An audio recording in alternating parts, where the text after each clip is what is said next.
I am Jeffrey Roach, Chief Economist for LPL Financial, and this latest edition of the Street View podcast is titled "The Debt Ceiling is Hit Again."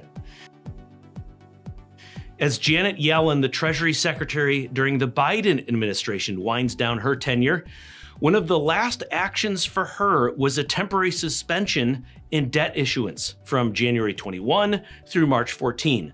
You can read the letter she wrote to congressional leaders just a few days ago on the Treasury press release website. So here are some key takeaways from these extraordinary measures. First, the length of these measures is uncertain. It depends in part on the amount of tax receipts the government will receive in the coming months.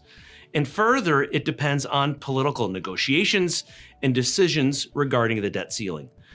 The suspension period is a measure used by the Treasury to avoid breaching the debt ceiling, and ultimately, how long this period lasts hinges on when Congress agrees on a plan to either raise, suspend, or eliminate the debt ceiling. Second, Treasury has cash to use in case of emergency. As our chief fixed income strategist Lawrence Gillum wrote in our research blog on LPL.com, Treasury is allowed to maintain this standard 1-week cash balance. So if the additional borrowing capacity erodes too quickly, or if tax receipts are less than expected, the Treasury can draw down its general account cash balance to ensure that it doesn't miss an interest or principal payment. This gives Congress and the new president time to once again get out of this self-inflicted kerfuffle, as Lawrence says.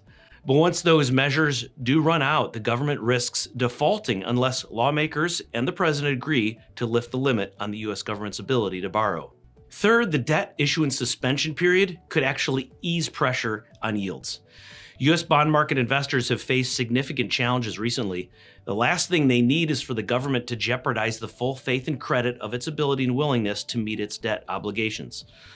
While the government's capacity to repay its debt is not in question, the ongoing debt ceiling debate introduces uncertainty regarding its willingness to do so. Although we anticipate that Congress will act in time to either raise, suspend, or eliminate the debt ceiling, these political maneuvers can create market volatility in the interim. Is there a potential silver lining for fixed income investors?